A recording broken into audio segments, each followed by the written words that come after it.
Okay, so we're at the sign to give it away. We're at Dragon Bet with James, and we've had a great look round his offices and got a really good video coming for you very soon. But we thought we'd grab James, and myself and Tom would talk about a bit of racing for this coming weekend at Cheltenham. Be a nice place to do it, something a little bit different, and we're very much looking forward to it, chaps, aren't we? Absolutely. I think outside of the festival, it's probably the biggest meeting Cheltenham do, actually. It's a mini festival, in my opinion, for the 3 days. So. Yeah.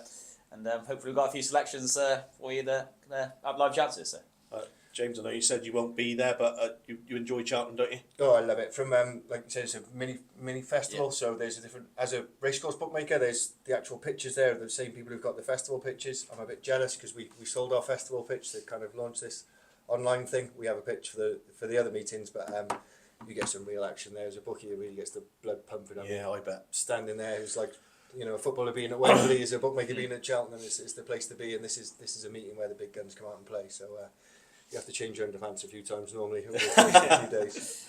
Well, I'm sure I'd rather you be in that position than me. So right. Okay, we're going to get. It's 3 days of racing. We're not going to cover all of the racing for obvious reasons. There's a bit too much of it to get in one video, and we want people to stay alive rather than switch off. But we are going to cover a few races on each day, and we'll talk about a couple of offers as well, which are able to, courtesy of Dragon Bet, going to be able to bring to you this weekend. So let's start with the first race. It's the 145 is the first we're going to cover, which is the Novices Chase, which looks plenty competitive enough. Albeit there's only now 4 runners. I think all 4 of them have a squeak, don't they?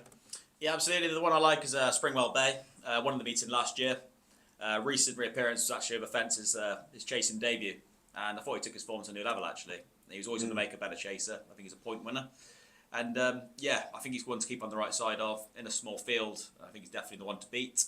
What are your thoughts?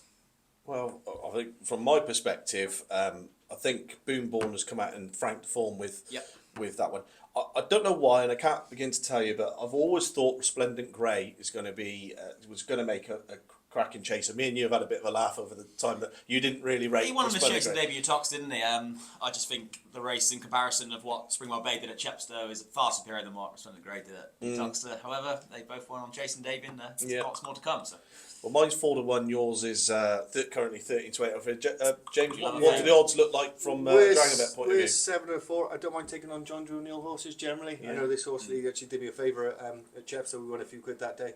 But I don't mind taking on John Drew O'Neill horses at all, although he seems to be coming into form. Yeah, he's in great form. Yeah.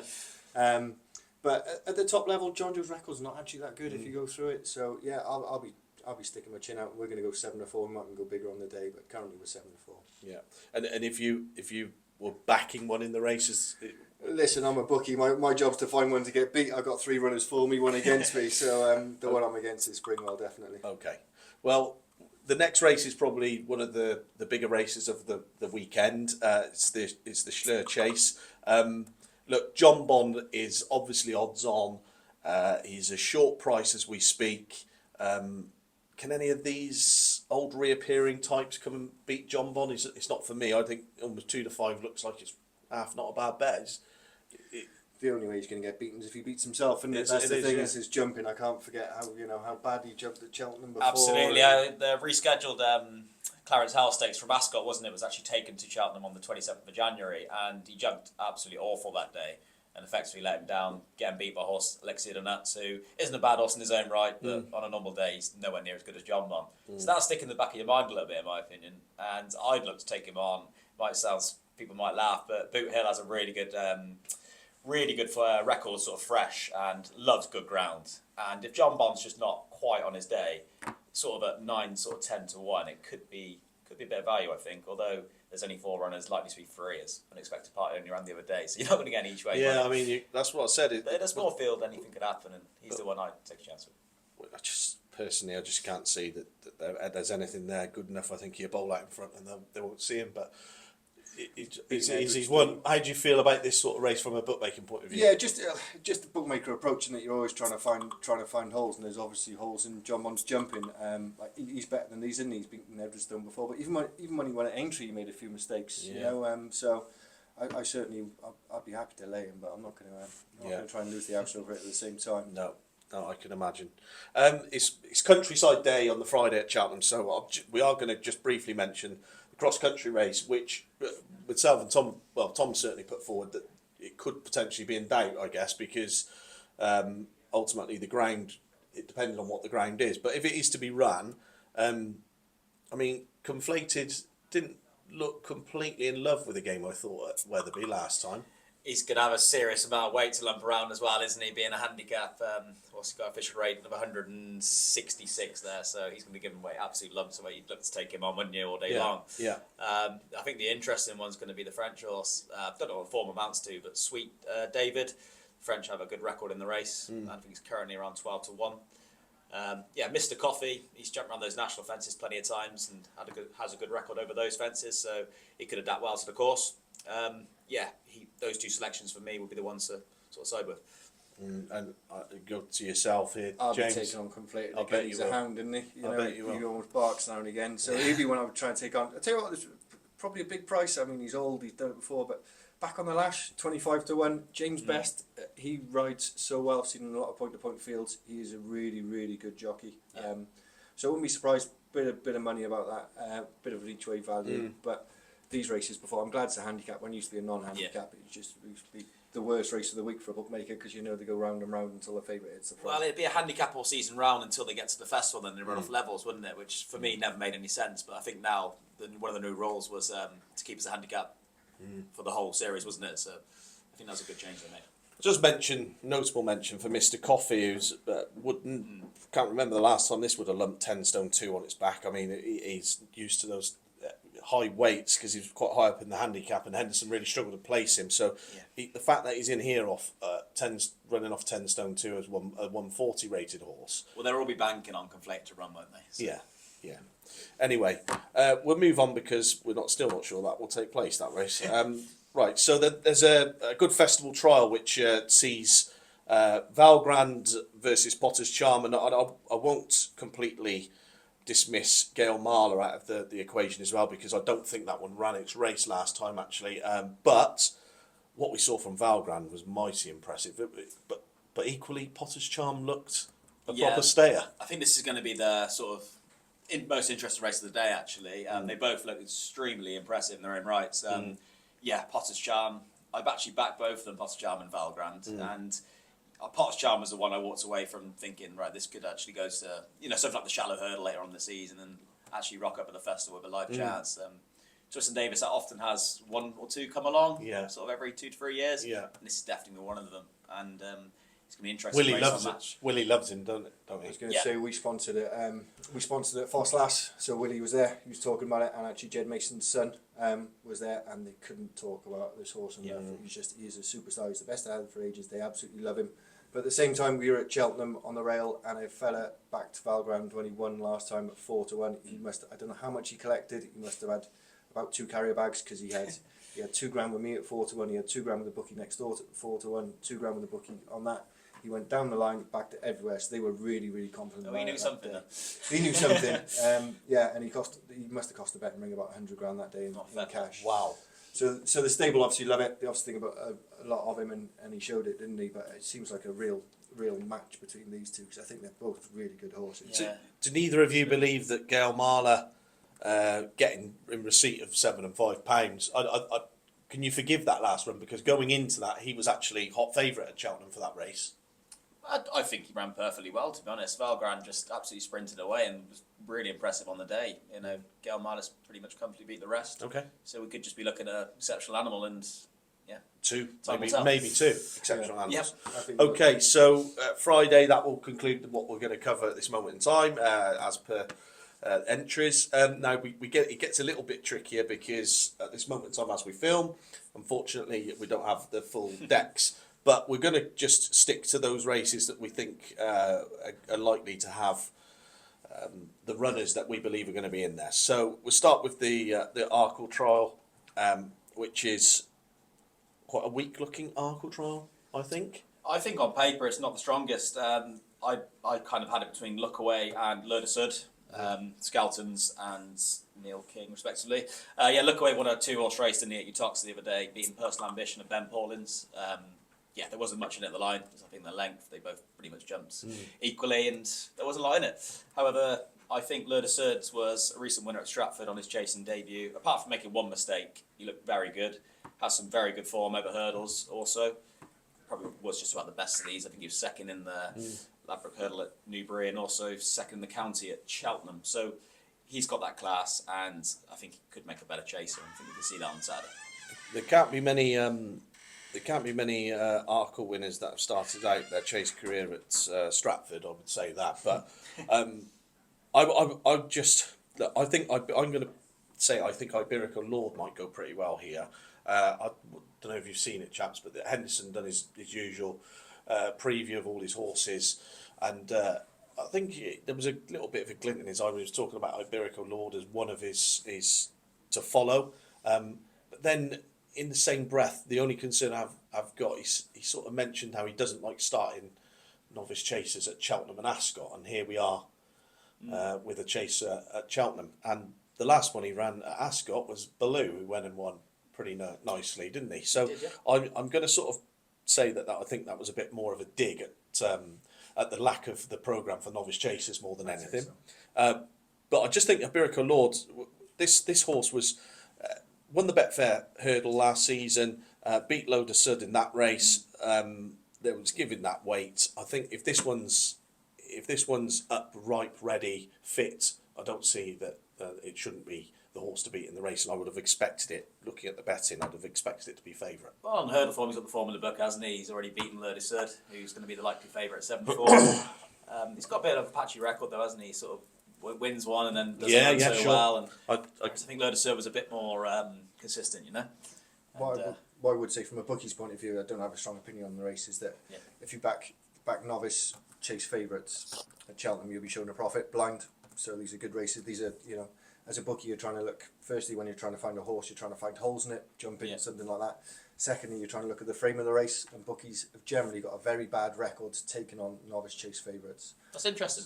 It's quite surprising in a way as well, actually. Yeah, I think if you bet every novice chase favourite for the last 5 years at Cheltenham, you'd be in front about £2 or £3 for your pound stake. So, you know, considering how many of them would be pretty short odds on that, isn't too bad, is it? It's not. Yeah. So you won't get rich being a bookie taking on favourites in these kind of races. So I won't be having a strong opinion on this race. And I'll give you a prediction that maybe I think Iberico Lord will go off favourite. It's quite a shift. He's 4-1 at the moment. I know. Be interesting, I think he'll go off favourite. Take a lot of Jacob Mattis's money, I'd say. Yeah, that'll be why. He's not got that many over the next couple of days at Cheltenham, and I think that one will be one that they'll expect to be in the high ranks. I think the market price for that one would be significant, actually. It probably shows being schooling significantly well at home, wouldn't it? So. Yeah. Okay, so I suppose the Paddy Power meeting, as it now is again called. I hope you don't mind me mentioning that on the Dragon background. We're Taffy Power. Fine. Good. Right, okay, so it is the big race of the weekend, I suppose, from the chase point of view. Ginny's Destiny last season only found Skelton's lovely horse, Grey Dawning, too good. Yeah. Drops in here off 11 stone 2, mark of 155. If he's as good as they think he is, should win this, right? Yeah, I've seen a few comments from Paul Nicholls and Harry Cobden recently, and they're very upbeat about this horse, aren't they? And I think they're looking forward to the season ahead, thinking he can improve again. But I actually think their other one can win it in Il Rodotto. He's third in the race last season behind Stage Star. He's slipped down the weights now. He's off a mark of 138. I think he's off one stage, he's off like sort of 150. So he's a very well handicapped horse. A recent reappearance came at a time when, Paul Nicholls' horses weren't really firing. They've been a lot better signs recently. He's now, he slips into this off 138, doesn't he? And Freddie Gingell takes the £3 off. That's only going to help further, and I think he's got a really live chance. There's been plenty of money around. I like him as well. Toto. He was my pick in the race. Again, just talking about frames and bookmaker, if you backed every handicap favourite, it's the opposite to the chases. You'd be minus £21 over the last 5 years at Cheltenham. So just backing favourites blind in handicap chases at Cheltenham's a really bad way to go, and that's when bookmakers make their money at the festivals and meetings like this. It's through the handicaps. Sure. So I'll just be forced to take on Ginny's Destiny, but I do like El Doto as well. Yeah. I think he's really well handicapped, and was it Chepstow he ran at Chepstow last time? Yeah. Look. Blew the cobwebs away, I'd say. Yeah, blew the cobwebs away. Yeah. Certainly wasn't there to do the business that day, was he? He's pretty found in the betting, but I think he's that sort of horse that often will be, come on for the run, as they say. Well, my actual selection for the race, although I do think Ginny's Destiny will go off quite a short favourite and has got chances, my selection is Garlaw.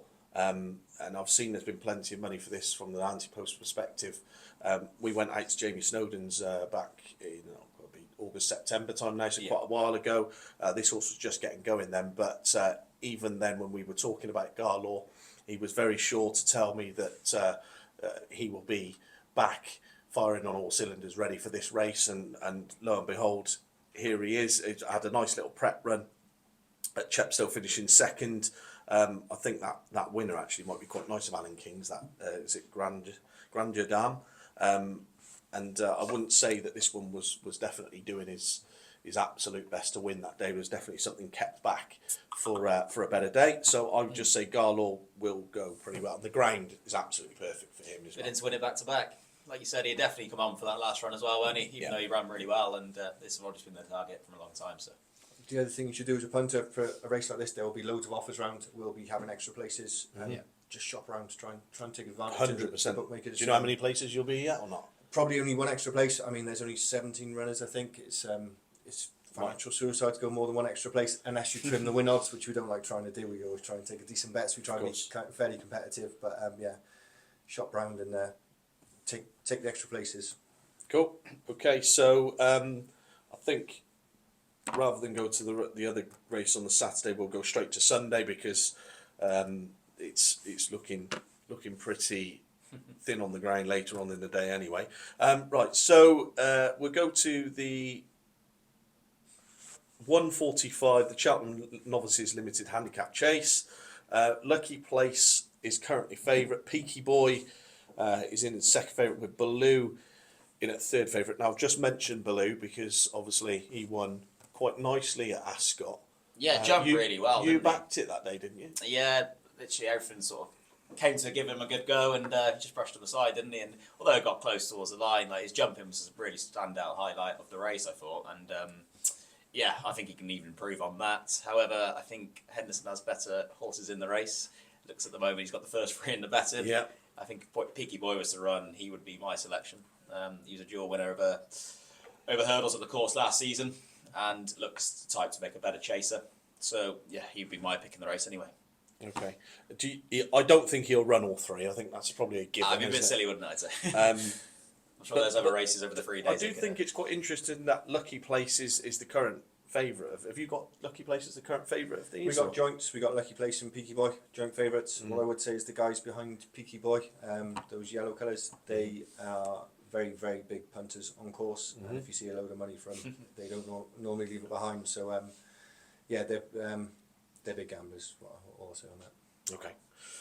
We'll move on to the 20 past 2, which is the handicap chase.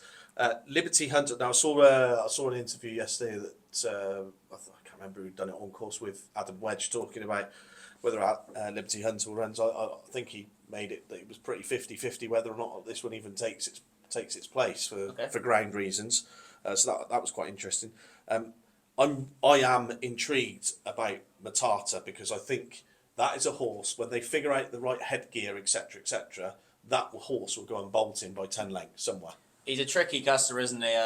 Twiston Dave says they kind of made no secret. I don't think he's difficult to ride at home, and he often takes that to the track. However, it hasn't stopped him on numerous times, has it? And he showed really good form. Obviously, been match up again between him and Calico. Yeah. I think there's a neck between them the last day. Liberty Lens is in there at favourite. He ran a very good race at the festival, didn't he, in the Grand Annual, I believe, and also won over the course and distance prior to that. The horse I like is Petit Tonnerre for John Joe O'Neill. So I've tipped up a couple of his now, so hopefully he'll have a good couple of days anyway. James is going to bat them away. Yeah, that's the plan. He took on a horse called Imperial Saint the last day at Aintree, and Imperial Saint's gone on to do really well from winning his last 3 races, I think. So he could prove, a bit better handicap than some of these in here. And I've noticed there is a bit of money around for him, which could be significant given his owner, the NJ McManus. So, yeah. Have you taken any significant anti-post bets on Cheltenham this weekend, James? I haven't checked, to be honest. I'm sure I saw the Paddy Power race itself was quite active. I don't know if we've got this up as an anti-post race itself yet. Okay. So I wouldn't know, to be honest. We've got plenty going on. I'm going to say that I'm convinced of it as well that you'll see Matata win by 10 lengths, and just remember where you heard it first. 'Cause it's Big statement. It is absolutely. It doesn't jump badly. It just seems to find almost something to happen in the race that stops it winning. He's one of those horses. At a short price, you want to lay him for everything you got, and at a big price, you want to back him. And you know, he's completely down a price there. Absolutely. I'd love to see a pair of cheap pieces on and a blindfold on at the weekend. That would get my. I'll just before we do move on to this race the one that I will mention, because again, being at Fergal's last week, third time lucky. There's a horse that used to be with the Skeltons. He thinks he's got that somewhere near his best, and if he has, I would say 145 is probably underestimating what he was capable of. 9 years old now, albeit I'm not sure whether or not that means he's good enough, but certainly that was a good horseback a few years After ago. a lengthy absence in a race of this nature, I think it's going to be a big ask, but sure he's good back class about him, hasn't he? So. The handicap chase, after the Premier handicap, the 255, does he know is looking like one that's been heavily backed. High Mac is a horse I'd be really interested in here. I agree, yeah. A friend of mine actually messaged me before the last Cheltenham meeting, said High Mac would be my nap of the 2 days. I respect some of the stuff he says, and he got withdrawn, but he then went on to, was it Newton Abbott? Was over hurdles, yeah. Newton Abbott over hurdles, where he won in kind of grinding fashion more than anything, but he's got a very, very attractive chase mark, I think, of 127. And to win after, what was he off for 200 days to win? He'd come back to Newton Abbott and win after that time off. Yeah. He'll be thereabouts, won't he? Yeah, he's unexposed as a stayer, isn't he? He won, of course, distance back in April. I think the spin recently over hurdles do him no harm. Could put him absolutely spot on for this. And yeah, I think there's lots more to come from this horse. You know, overstaying trips, and he could be one to keep on the right side of. And down at the bottom, you've got Nassalam, worth mentioning, obviously Welsh Grand National winning horse there. He needs the soup though, doesn't he? Unless None of that around. I'd be very, very surprised if it even ran, to be honest. Yeah. Okay, so the final race we're going to cover is the Greatwood Handicap Hurdle. Again, another one from Fergal's yard. Dysart Enos heads the betting. Is he the right favourite, do you think, at this moment in time, James? He's the right favourite, but would you want to back him? I don't know. It's competitive old race, isn't it? Always is, this race. Yeah. I wouldn't want to back him at 3-1, that's for sure. But I quite like lump sum. I agree.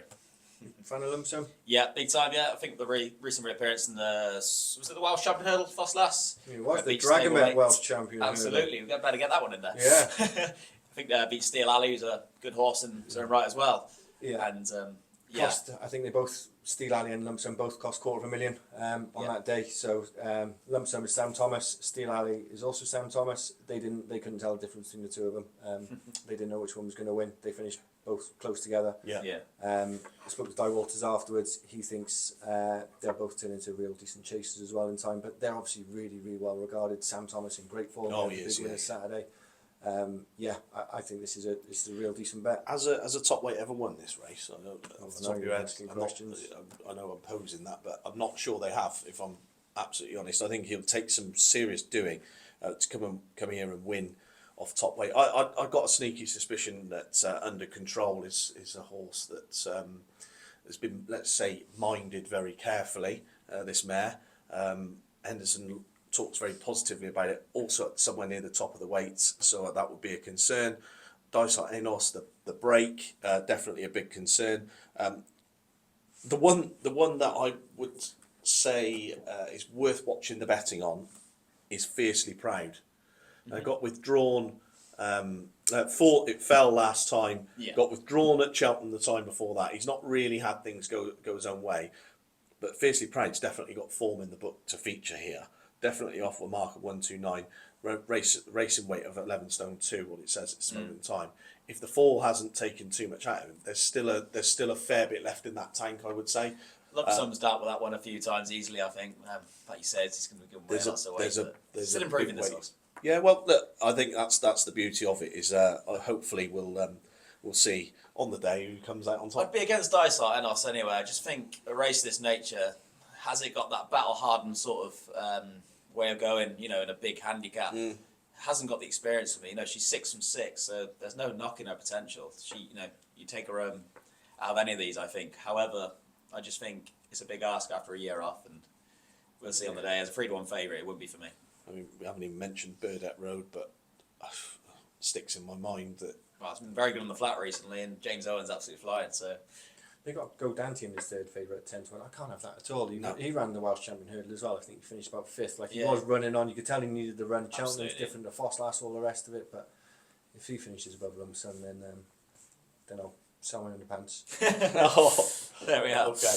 Well, look, and that's what, like I said, that's the racing we're going to cover for this weekend, because as at this moment in time, there's a lot of if, buts, and maybes, and we don't want to sort of start forecasting horses we don't know are going to be reasonably in and around running this weekend. So hope you enjoyed the video. James, thanks for obviously covering it from the bookmaker angle where possible. Hopefully you don't win too much money this weekend.